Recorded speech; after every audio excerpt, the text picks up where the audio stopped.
Hey everybody, PDH Pal Drixus here with another spicy deck tech for you. I got a really interesting one for you today. This is a Planeswalker. Now, in Commander you can't really play Planeswalkers as your commander, but in PDH, for now at least, we're allowing the uncommon Planeswalkers, and we haven't really had any problems as of so far, and they've been pretty fun. So for now, we're allowing them, and I think it's going to stay that way. So we do have a Planeswalker as our commander.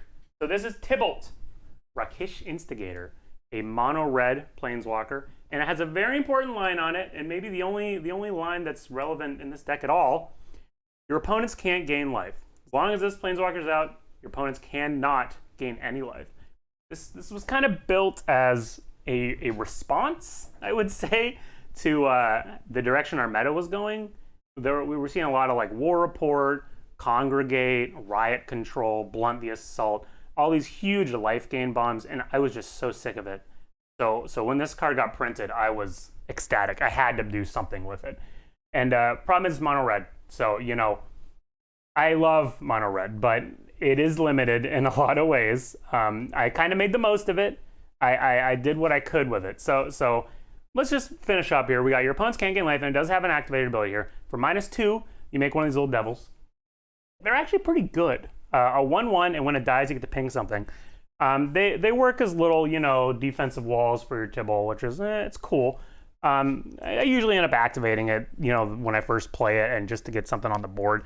But the main line we're focusing on here is opponents can't gain life.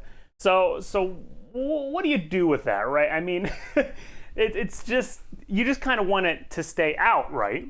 So my idea was, why don't I just play a bunch of walls? That's basically where I went with it. So I have many walls in this deck. There are 14, I think, just straight walls, and then there are in total 17 defenders in the deck. So pretty ridiculous.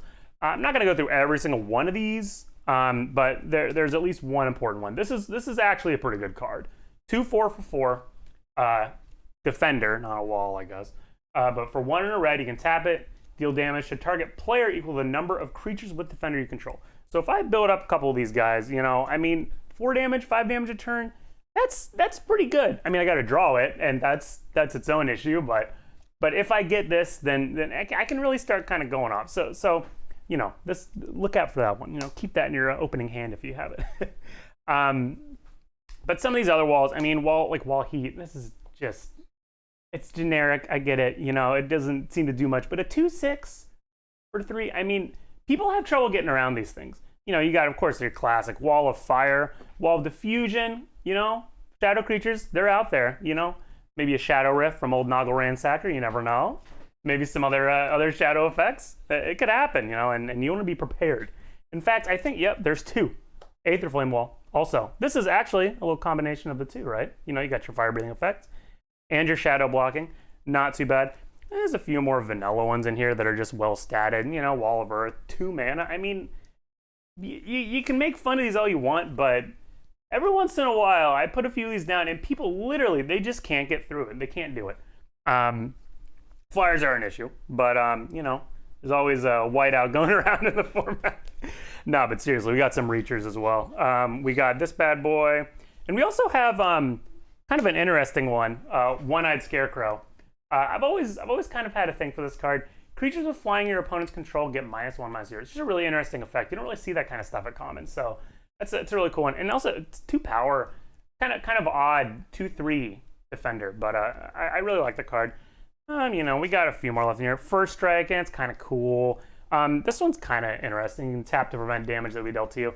Unfortunately, I don't think you can redirect that to prevent Tibalt's damage taken anymore, but, it's cool. And Flowstone Wall is kind of another fire breathing. I also have Dragon Egg in there. I mean, if you are to block and get the 2/2 flyer, a fire breathing effect in the air, that in a lot of cases is pretty useful. And then a few others to round it out. There's just another big 0/6, and get the treasure. It's kind of cool. So, none of them are incredible on their own. I'll admit, this deck is not, your top tier competitive thing exactly. But if your format is full of life gain and annoying things like that, putting down a Tibalt, getting 2 or 3 walls in front of them, and just kind of chilling.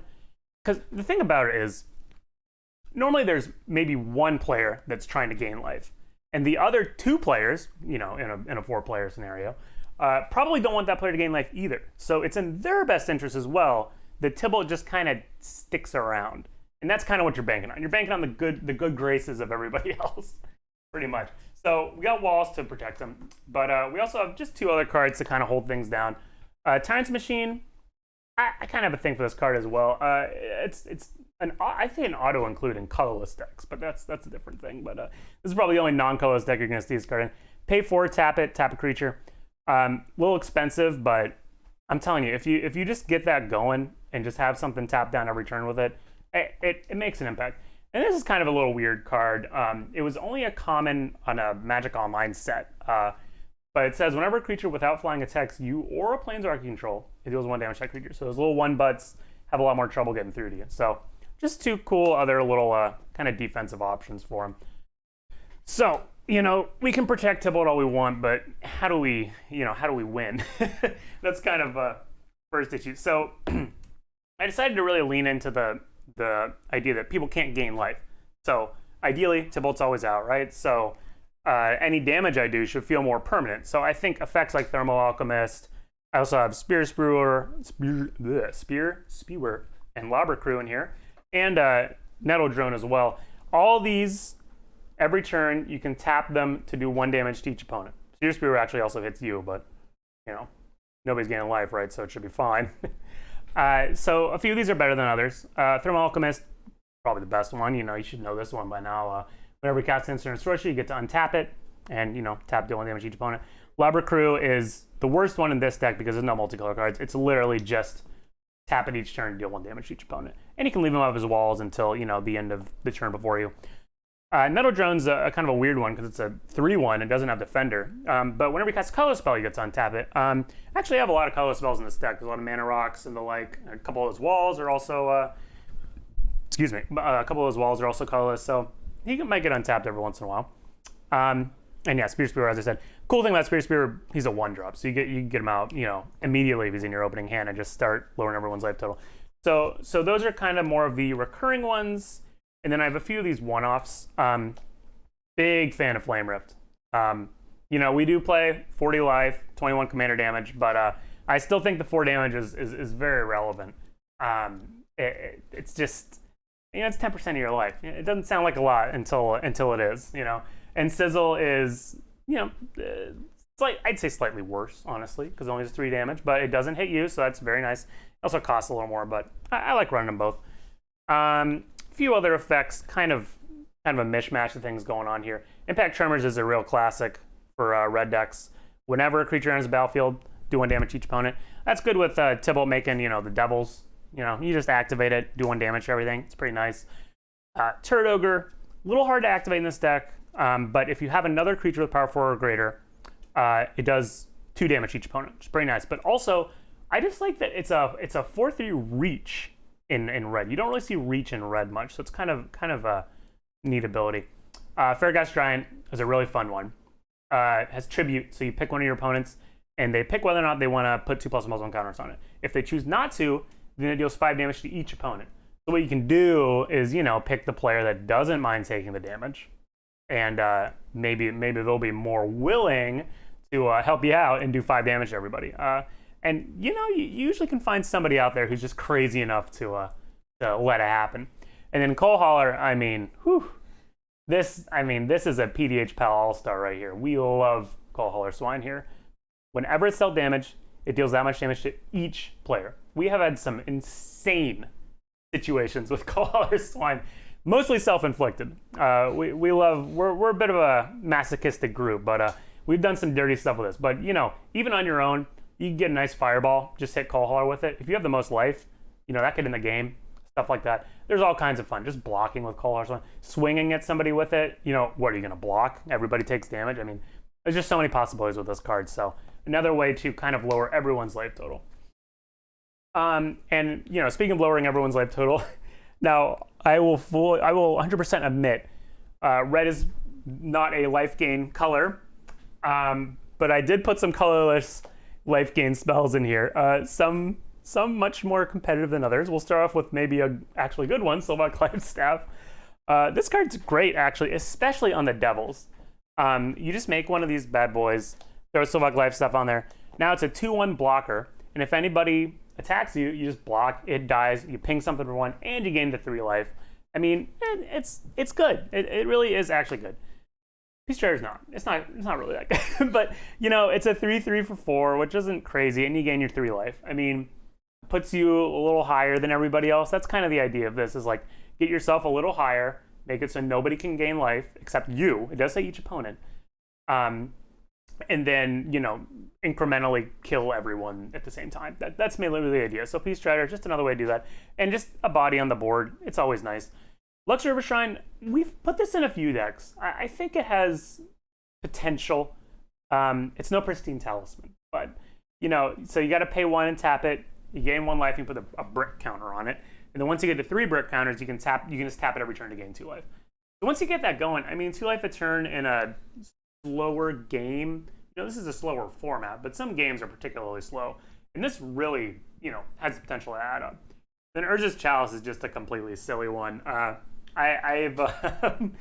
think I've used this in at least 1 or 2 games though. So it's a 1-mana artifact. Whenever any player casts an artifact spell, you can pay 1 and gain a life. I mean, you know, you leave your mana up. Everybody's playing their mana rocks. I mean, every once in a while, you just gain a life off of it. It's not the worst thing.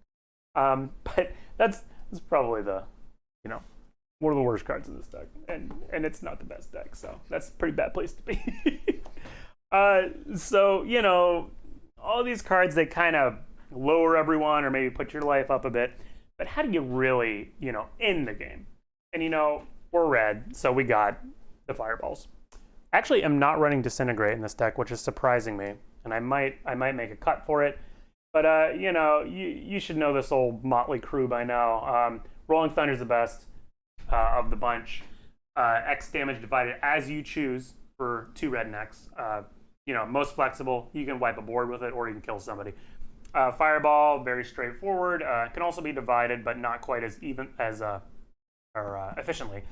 But, you know, all these can just go face, which is what they're really here for.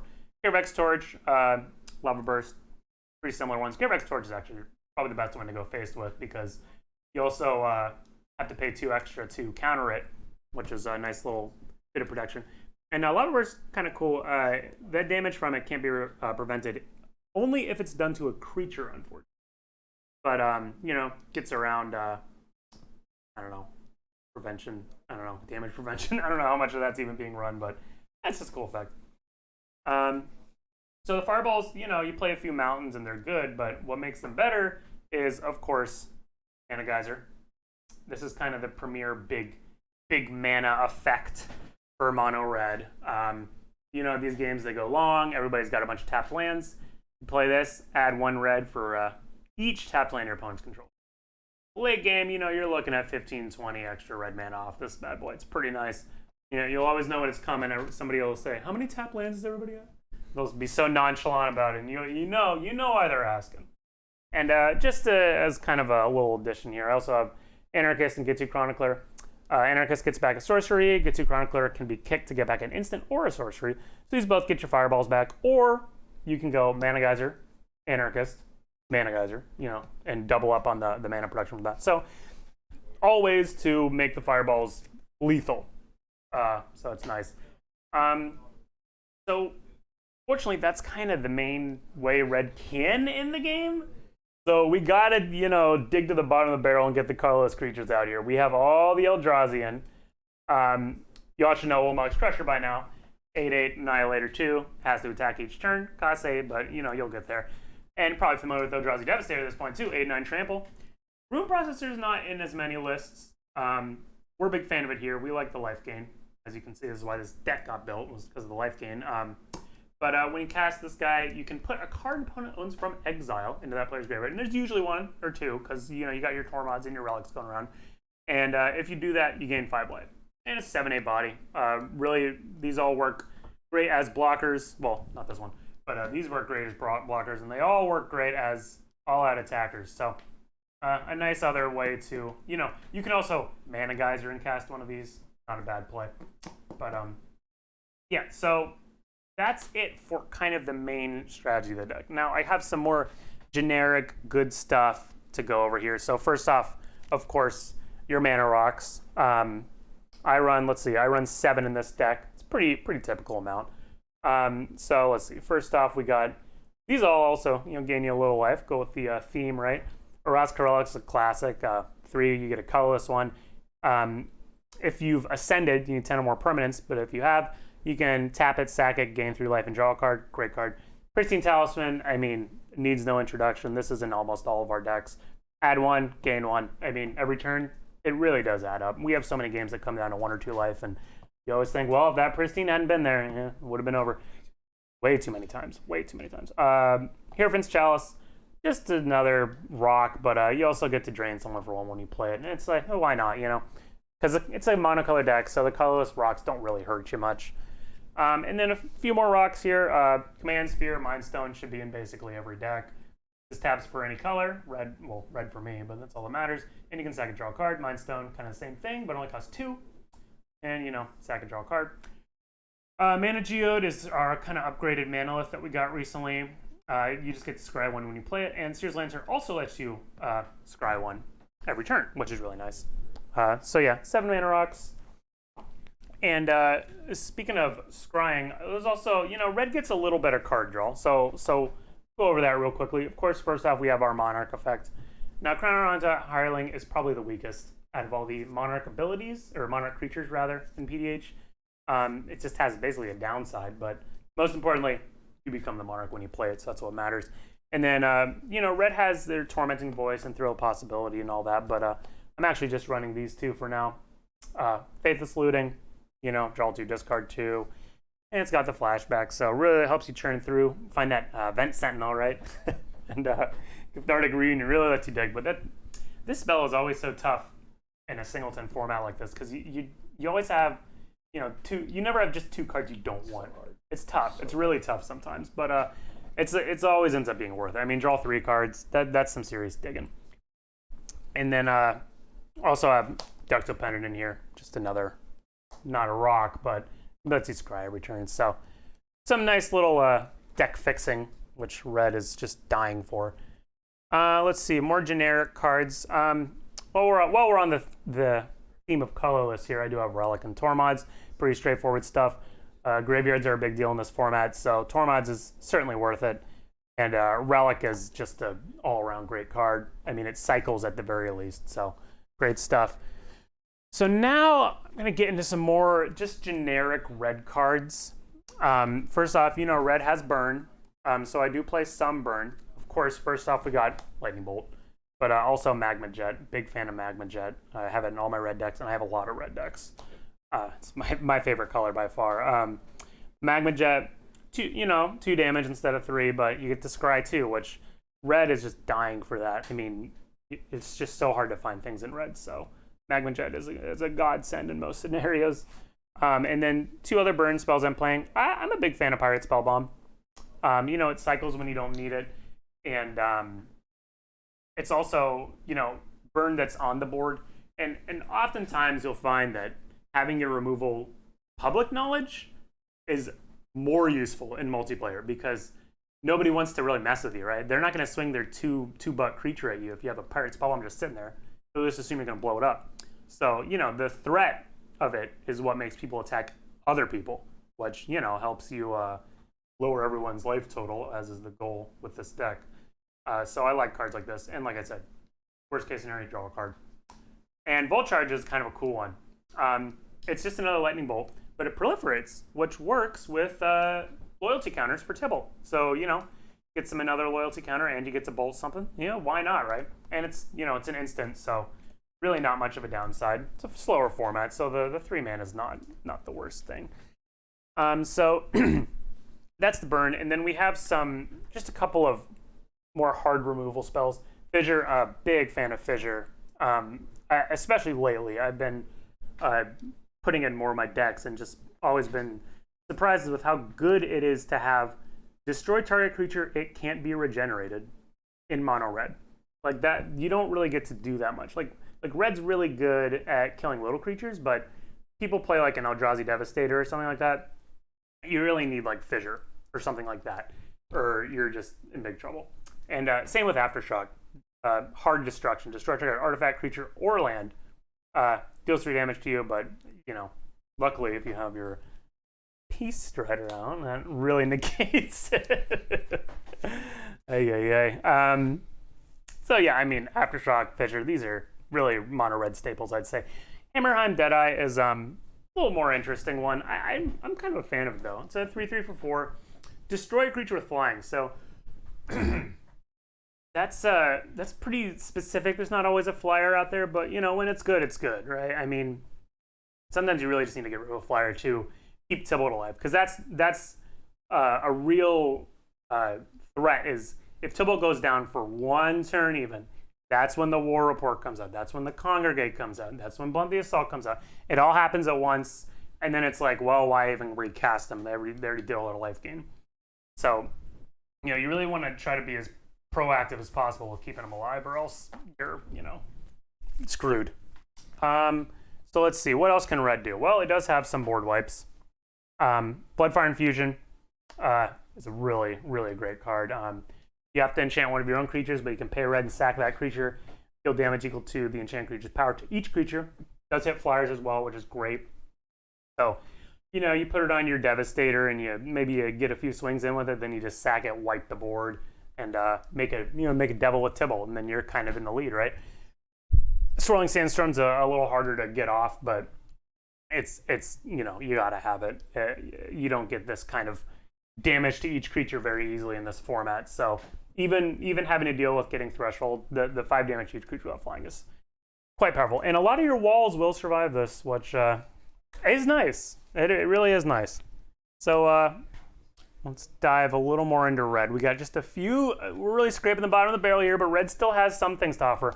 Namely these two guys. Pyroblast and Elemental Blast, two very similar cards. Counter any blue spell or destroy any blue permanent. So I'd say in mono red, unfortunately, you just have to run these. I consider taking them out all the time, but when you blow up a Rhystic Study, or when you counter, I mean, we don't really play Peregrine Drake combo here, but when you counter Peregrine Drake, or when you destroy a Mnemonic Wall or counter a Ghostly Flicker, like, you're glad you're running these. I mean, it's just 2 cards, and it's really this deck's only hope against that kind of stuff. So you may as well just run them. Just find room for them. It's going to be worth it, depending on your play group too. I mean, if there's really no blue decks, don't run them, I guess. But if you're running into blue decks, run these cards in mono red at least. Other colors have other options, but red just doesn't. So 2 more red cards here we got left. Shattering Pulse is a lot of fun. The buyback destroy target artifact, so you can really power through a lot of mana rocks or the like to slow people down. And the repeatability makes it feel a little better to not play as many artifact removal spells. Because, you know, if you get to Shattering Pulse, then you kind of have all the artifact removal you need, which is nice. And then Flaring Pain's an interesting one. This is mainly in here to stop fogs, because, you know, even if you're removing a life gain from the game, people can still play their Dawn Charm, and, you know, you can still play Blunt the Assault just to prevent a combat damage step, basically. But this gets around that, and it has the flashback, so you can, you know, discard it to Faithless Looting or something early, and just kind of keep it there. It's nice little it's just nice to have. It's nice to have just in case. Again, oftentimes doesn't come up, but when it does, you're really glad you had it. Really, really glad you had it. So that does it for the non-lands. The lands are nothing too fancy. So we got, let's see. First off, in the non-basics, we got the 3 cycling lands. These are just nice to have. Oftentimes you just don't need more lands, and these let you redraw them into something better. So we got those. Once again, we got just a little cheeky life gain. Radiant Fountain shows up in a lot of monocolor decks. Just, you know, gain 2 life for very little downside. It's just worth it. Surf Sanctuary is a little worse. I don't have any angels in this deck, but it does gain me a life when I play it, so, you know, why not? And while we're on the colorless lands, Forge of Heroes does work with Planeswalker commanders, which is pretty fun. So I can tap it to put a loyalty counter on a commander that came into play this turn. So I can put my Tibalt up to 6 first time when I played that turn, which is a nice little added benefit. It makes it so that I can -2 3 times, which is nice. And then other colorless lands, yeah, there's a few more in here. I'm a big fan of Desert and Quicksand. I think they, again, in monocolor, very little downside to just play these. Just slap them in there, take a mountain out, take whatever color you're using out. Desert lets you ping an attacking creature, and Quicksand lets you give an attacking creature -1, -2 without flying, but still. -2, I mean, these combined, kill a 3-butt. That's pretty meaningful for lands to do. I mean, it's really strong stuff.